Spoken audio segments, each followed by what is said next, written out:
Davi entrou na presença de Samuel sem se santificar e foi ungido rei. Versículo 12 e 13. Vamos lá então. Então mandou chamá-lo e fê-lo entrar. Era ele ruivo, de belos olhos e boa aparência. E disse o Senhor: Levanta-te e unge-o, pois este é ele. E tomou Samuel o chifre de azeite e ungiu no meio de seus irmãos. E daquele dia em diante, o Senhor se apoderou de Davi. Então Samuel se levantou e foi a Ramá. Samuel ungiu Davi no meio de seus irmãos, para que os irmãos, a partir daquele momento, se antes eles zoavam com a cara de Davi, se antes eles escarneciam de Davi, chamava ele de fraquinho, aquelas zoações de irmãos, algumas até mesmo ofensivas, né? A partir daquele momento, os irmãos já não iriam mais zoar Davi como zoavam antes. Claro, né? É óbvio, afinal de contas, a partir daquele momento, eles estavam diante do rei. Imagine só. Imagine uma família de 8 irmãos homens. Simplesmente, Davi era aquele o excluído da família, aquele que só ficava lá no pasto com as ovelhas porque não era tão forte, tão alto quanto os outros, né? E ainda por cima ruivo, né? Porque os outros possivelmente não. E aí, naquele momento, eles olham e pensam, Davi? Pô, mas logo Davi? Então, se eu me permito pensar isso. Então, imagina os irmãos de Davi. E aí, Davi, cara, tá legal, cara. Brincadeira, cara. Tu sabe que eu gosto, sabe que eu te amo, né, Davi? Tu sabe que é brincadeira tudo que eu faço. A partir daquele momento, todas as brincadeiras que eram direcionadas a Davi, elas mudaram. Pode ter certeza que não seriam mais da forma que eram antes. Podem ter mudado para o bem, mas podem ter mudado para o mal também. Mas mudaram. Elas não seriam mais as mesmas. A partir daquele momento, Davi não seria mais o mesmo. O Espírito do Senhor se apossou de Davi. Davi agora iria seguir uma caminhada até chegar ao trono. Davi foi ungido rei em uma situação totalmente caótica no reino de Israel. O tempo favorável de Deus na minha vida e na sua vida nem sempre será quando tudo vai bem. Para viver o meu tempo favorável, eu preciso passar por testes. Davi passou por testes. Vamos descobrir quais foram os testes que Davi passou? Primeiro teste: se faria o bem mesmo sob ameaça de morte. Saul, se soubesse que Davi tinha sido ungido rei, ele o mataria. Capítulo 16, de versículo 14 ao 23. Segundo teste, o teste de coragem. Enfrentou inimigos maiores e mais fortes que ele. Enfrentou o urso, o leão, Golias. No capítulo 17, dos versículos 31 ao 58. Ele foi testado na sua coragem. Terceiro teste, o teste do tempo. Esse é o mais cruel dos testes. Agora, ele passa de protegido do rei a inimigo. Precisa fugir, se esconder, abandonar sua vida, sua esposa, sua família, seus sonhos, para viver perdido, escondido, fugindo pelo deserto. Durante o tempo em que Davi peregrinou pelo deserto, ele foi pego pelo rei de Gate e, temendo por sua vida, fingiu-se de doido. Saindo da presença do rei de Gate, foge para Adulão. Agora Davi está diante de um teste, mais um novo teste. Esse seria o seu quarto teste, o teste da liderança. Capítulo 22, versículo 2 diz assim: E ajuntaram-se a ele todos os homens que se achavam em aperto, e todo o homem endividado, e todos os amargurados de espírito, e ele se fez chefe deles. E eram com ele uns 400 homens. Davi agora precisava provar que mesmo na adversidade que ele estava vivendo, ele era capaz de ser um abençoador, de liderar pessoas que estavam em situações bem difíceis.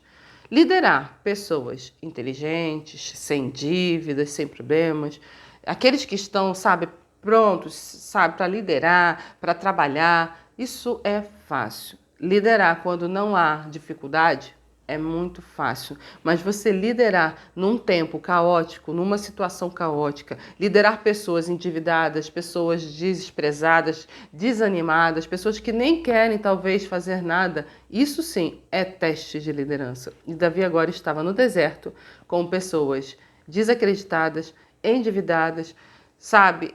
Pessoas que eram excluídas da sociedade para poder transformar essas pessoas em homens valentes e guerreiros. Em transformar e mudar a vida desses homens. Liderar quando tudo vai bem é muito fácil. E Davi precisava mostrar que ele era capaz de liderar na adversidade. Esse foi mais um teste de Davi. Então vamos lá. Davi, mesmo fugindo, ainda encontrava coragem para defender seu povo. Lutou em favor dos homens de Keila contra os filisteus, porém soube que os mesmos o queriam entregar a Saul. Davi foi lá defender os homens de Keila e depois soube que as mesmas pessoas que ele ajudou queriam prejudicar ele. Isso soa familiar para você? Quantas vezes você ajudou e a mesma pessoa que você ajudou simplesmente lá na frente não retribuiu, ou pior, fez o mal. Ao invés de estender a mão, foi o que te ajudou a afundar ainda mais. Foi isso que Davi estava vivendo agora. Davi recebe diversas oportunidades para matar Saul, mas Davi não faz. Davi não mata o rei Saul pelo seguinte motivo. Ele sabia que se ele matasse Saul, o trono era dele. Até porque ele já, nesse momento aqui, Davi já era um guerreiro, já tinha lutado as lutas com Saul, já era conhecido. Então, se Davi, que já nesse momento já mostrou que era um guerreiro valente, matasse o rei, ele seria o rei. Só que Davi não queria que o reinado viesse para suas mãos dessa forma, pelas suas próprias mãos. Ele sabia que ele tinha sido ungido rei. Se Samuel ungiu o rei ele quando ele tinha 17 anos, por que agora ele teria que matar para poder assumir o trono? Se foi Deus que ungiu ele rei, então que Deus o coloque no trono. Davi não quis matar Saul porque aceitou que Deus fizesse isso acontecer. Davi não aguentava mais fugir de Saul e, para acabar com toda essa aflição e perseguição, se refugiou em Gate. Agora, as guerras do seu inimigo eram as suas guerras. A partir desse momento, Davi, então, se submete à autoridade do rei de Gate. Ele passa a guerrear as guerras do seu inimigo. Tudo porque ele já não aguentava mais fugir de Saul. Há momentos na nossa vida que nós temos a promessa de Deus. Nós sabemos que o Senhor realmente vai fazer um milagre na nossa vida, mas as nossas guerras começam a ficar tão intensas, que nós não aguentamos, que não sabemos mais o que fazer. Nesse momento, Davi não suportava mais fugir de um lado para o outro, até porque tinham homens agora, famílias que dependiam dele. Então não era só a vida de Davi que estava em risco. Davi agora era um líder e ele também precisava olhar pelos seus liderados. Davi agora precisava tomar ações e atitudes não por ele só, mas por pessoas que confiavam nele. Então ele simplesmente decide ir para o rei de Gate, estar sobre a autoridade do rei de Gate, para poder cuidar daqueles que estavam principalmente sob sua liderança. Nós vamos ler o texto de 2 Samuel, capítulo 5. Abra sua Bíblia agora em 2 Samuel, capítulo 5. Eu vou viver o meu tempo favorável. E agora nós vamos ver o tempo favorável de Davi. E você vai viver o seu tempo favorável?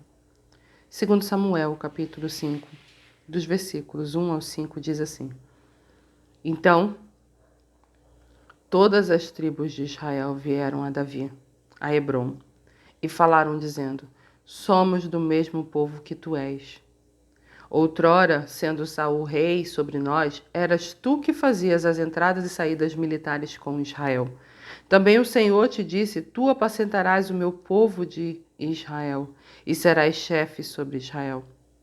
Assim, pois, todos os anciãos de Israel vieram ter com o rei em Hebrom, e o rei Davi fez com eles aliança em Hebrom perante o Senhor. Ungiram Davi rei sobre Israel. Da idade de 30 anos era Davi, quando começou a reinar, e reinou 40 anos. Em Hebrom reinou sobre Judá 7 anos e 6 meses. Em Jerusalém reinou 33 anos sobre todo Israel e Judá. Para a gente terminar, com 30 anos ele foi ungido rei. Assume aqui o reinado. Mas Davi foi ungido por Samuel com 17 anos, então 13 anos se passaram na vida de Davi. Davi, de um menino desacreditado por sua família, esquecido naquele momento em que o Samuel entra na casa de Jessé, se santifica, santifica os seus irmãos e ele não passa pela santificação. É esquecido pelo seu pai, mas Deus não esqueceu de Davi. Deus foi lá e separou Davi no meio de seus irmãos. Porque Deus não olha a aparência, Deus olha o coração. Foi isso que ele falou para Samuel. Deus conhecia o coração de Davi. Passado então 13 anos, Davi aqui assumiu o reinado. Davi, antes de assumir o reinado, passou por lutas, aflições, viveu por um tempo num palácio, lutou as guerras de Saul, venceu, foi elogiado, se tornou um grande guerreiro, depois teve que fugir. De amigo, de protegido do rei, passa a ser inimigo. Tem que fugir, fugir pelo deserto. É provado, é testado. Tem que liderar pessoas com situações ruins e piores como a dele. Ele está fugindo no deserto e ainda tem que cuidar da vida de milhares de famílias. E depois ainda tem que aceitar estar sob a autoridade de seu inimigo, o rei de Gate. Para só então, aos seus 30 anos de idade, depois de, com certeza, de estar correndo, lutando e até exausto, o Senhor então cumpre a sua promessa. Mas a promessa que o Senhor fez a Davi, ela se cumpriu pelas mãos do Senhor e não porque Davi matou Saul. Davi não matou Saul porque esperava que Deus cumprisse sua palavra. Não faça pelas suas mãos a promessa que Deus tem para você. Permita que o Senhor opere um milagre na sua vida. Permita que Deus transforme sua vida. Permita-se passar pelos testes para que a promessa de Deus se cumpra na sua vida. E não seja você, com suas próprias mãos ou com as suas forças, que faça com que elas aconteçam. Davi, então, assume o reinado e se torna o maior rei de Israel, o rei mais amado de Israel. Davi vive, então, o seu tempo favorável. Eu não sei quais são as lutas que você está passando, quais são as dificuldades. Eu não sei quais são os testes que você tem que enfrentar. Mas eu quero dizer para você, através desse vídeo, que independente dos testes, se você se submeter, você vai viver o seu tempo favorável. Eu vou viver o meu tempo favorável. Que essa semente prospere, que ela edifique, que essa palavra edifique a sua vida. E a partir desse momento, você aceite os testes de Deus e se submeta à sua vontade. Que Deus abençoe sua vida, sua casa e sua família. Até o nosso próximo vídeo.